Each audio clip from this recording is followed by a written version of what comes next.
Que hora de a gente atualizar o caso daquele lar de idosos que desabou em Belo Horizonte e matou pelo menos 12 pessoas até agora, informação já confirmada. Quem está aqui comigo, a Tatiana Lagoa, que vai nos atualizar sobre esse caso. Tati, bom dia para você, seja bem-vinda. Num momento tão triste como esse, um caso que chamou a atenção do país inteiro, ali a investigação naturalmente ainda vai ser feita para trazer as causas disso tudo que aconteceu, mas atualiza para a gente o que aconteceu, como é que está essa situação nesse momento. Bom dia, André. Bom dia a todos que nos acompanham. André, situação triste, né? Normalmente, quando eu chego aqui é para contar coisas tristes, infelizmente. A gente está no início do período chuvoso, mas, por incrível que pareça, não teve relação com chuva. Inclusive, para atualizar, quando esse imóvel caiu, né, na madrugada de ontem, tinham 29 pessoas lá. Era um imóvel de 4 pavimentos, e aí tinha um lar de idosos, uma academia e os proprietários do lar de idosos morava em um desses pavimentos, né? E aí, entre as vítimas, inclusive, André, está o dono desse lar de idosos, sabe? Ontem nós acompanhamos as buscas aí ao longo do dia todo. Durante a madrugada acompanhamos. Foram 30 horas ininterruptas dos bombeiros tentando encontrar essas pessoas lá. Os números são, a gente tinha 29 pessoas lá, 9 conseguiram sair por conta própria, 12 morreram e 8 foram resgatados com vida. Na manhã de hoje, o último corpo foi resgatado. A gente ainda não tem muitas informações sobre a vítima. Os corpos ainda estão sendo periciados, né? E agora a gente entra aí no processo de investigação das causas que levaram a esse acidente. Ontem, o prefeito de Belo Horizonte, Álvaro Damião, ele disse que não era o mais relevante pensar nas causas. Por quê? Pegou todo mundo de surpresa, né? Do nada, um imóvel de 4 pavimentos cai. E aí, num primeiro momento, o que a gente se questionou esse imóvel, ele tinha todos os laudos? Tinha, não tinha nada de irregular nesse imóvel. O que acontece a Polícia Civil já disse que vai investigar se uma obra que está em andamento lá pode ter sido aí a causa. Não dá para afirmar ainda se essa foi ou não a causa, até porque nesse primeiro momento, né, uma tragédia desse porte, de fato, isso não é o mais relevante, mas neste momento o que vai ser feito é esse trabalho de investigação para tentar descobrir aí o que levou.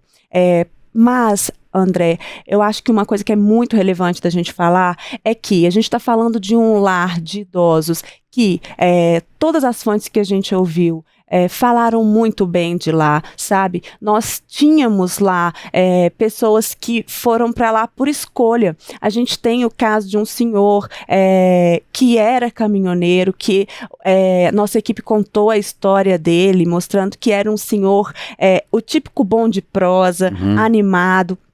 Lá era um lar de idosos com uma série de atividades, né? Porque nós vivemos em uma sociedade que às vezes há um certo estigma ainda com relação, né, a lar de idosos, com relação a asilos. Até uma conversa nossa pouco antes de entrar aqui no ar. Lar de idosos, asilo, casa de repouso.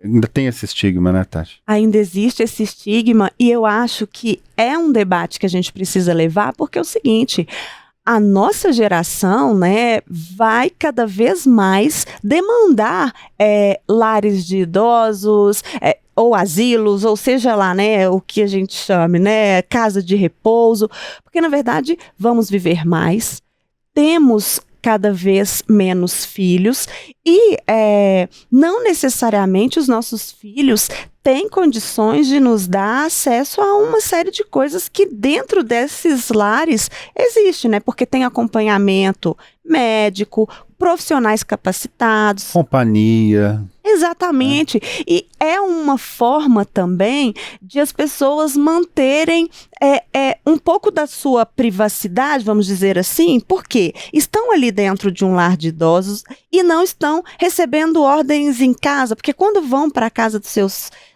seus familiares, as pessoas às vezes tendem a tratar pessoas idosas como crianças, né? Infelizmente a nossa sociedade ainda tem muito tabu com relação a isso, não sabe lidar, né, com pessoas idosas.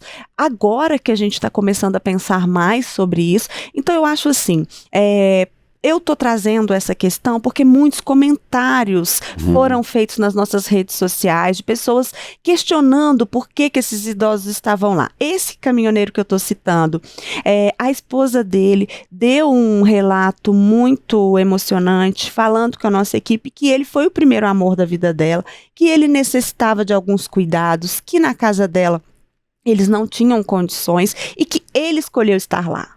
Pois é, a gente tem inclusive aqui, Tati, uma entrevista, uma sonora do Tenente Elias, que falou sobre o trabalho de resgate. Esse trabalho, como você falou, durou horas e horas e horas incontáveis. Vamos ouvir o que disse o Tenente. Durante a noite, o fim da noite, madrugada e início da manhã, nós operamos com um pico de 140 militares no efetivo, além de agentes de outras forças, como a Defesa Civil Municipal, Polícia Militar, Guarda Municipal, todos no local. E nós tivemos, nesse período, o encontro das 4 vítimas remanescentes aqui no local.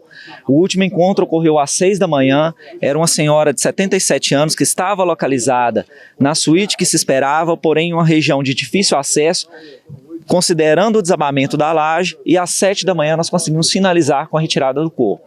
O trabalho finaliza, nós estabilizamos a cena e a continuidade da Defesa Civil Municipal na vistoria do local aqui no entorno.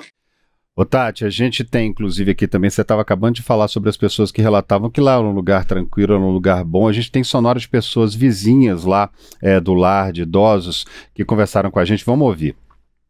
Ele conversou com meu filho, com meu sobrinho, porque na hora que aconteceu a tragédia, como a gente mora de frente, a gente foi o primeiro a chegar, e como a gente conhecia todos eles, então meus irmãos, os homens, né, meus irmãos, sobrinhos e os vizinhos que foram entrando, foram gritando por eles, pelo nome, Renato, Renatinho, Sâmia, aí eles foram respondendo. Aí o Renato respondeu, o pessoal ajudou a levantar o que estava, e o Renato saiu andando, né, saiu debaixo dos escombros andando. Aí o Renatinho respondeu, aí meu filho e meu sobrinho foi até ele, enquanto meu irmão e as outras pessoas veio até a Sâmia, que também respondeu que estava viva, que a filha dela estava com ela também.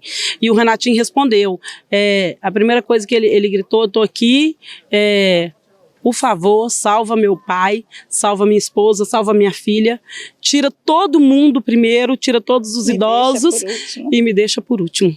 Foi as palavras dele. Essa história realmente é muito triste, né, Tati? E a gente acompanhou ali o trabalho dos bombeiros, que trabalho louvável, né? Assim, pessoas praticamente arriscam a vida ali naturalmente também, porque aqueles escombros ali, a gente acha que está tudo parado, mas não. O movimento em falso ali pode derrubar ainda mais. Fizeram até uma foto ali, a gente acabou de ver uma foto do grupo trabalhando, fora os voluntários também que ajudaram, né, Tati? Isso, eu acho muito relevante a gente falar sobre esse trabalho dos bombeiros, porque eles acabaram de sair de um trabalho exaustivo. Muitos desses bombeiros que estavam nesse resgate estavam em Juiz de Fora, naquela catástrofe que ainda tem muita coisa para ser feita, né? A reconstrução de Juiz de Fora ainda está em curso, mas eles estiveram nessa catástrofe e vieram para cá. A gente está falando de pessoas que há poucas horas estavam em outra cidade, vieram para cá e ficaram ali 30 horas fazendo esse trabalho. Inclusive, a nossa repórter Maria Cecília, ela está lá, né? E ela conversou com alguns bombeiros que falaram isso. Olha, gente, as pessoas às vezes nos colocam na condição de heróis e não entendem que somos pessoas. Até, né, eles foram mais de 100 bombeiros nesse trabalho. Eles tiveram apoio de cães, os mesmos cães que também estiveram em Juiz de Fora. É um trabalho fisicamente e emocionalmente muito exaustivo. Então, eu acho que a gente tem que lembrar aqui, né, desse trabalho incrível que os bombeiros fazem e que vão continuar fazendo, porque, lembrando, estamos só no início do período chuvoso.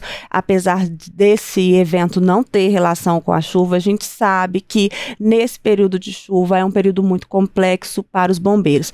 E, André, agora nossas equipes seguem acompanhando essa história. Quem quiser, né, saber aí os desdobramentos, é só continuar nos acompanhando em otempo.com.br. Temos equipes que vão acompanhar os velórios, inclusive desse rapaz que a gente citou, que é era o dono do imóvel, né, que morreu. Ele deixa uma filha de 2 anos, que é a Laura. A Laura foi retirada dos escombros com vida. Uma vizinha relatou pra gente hoje que guardou uma boneca da Laura.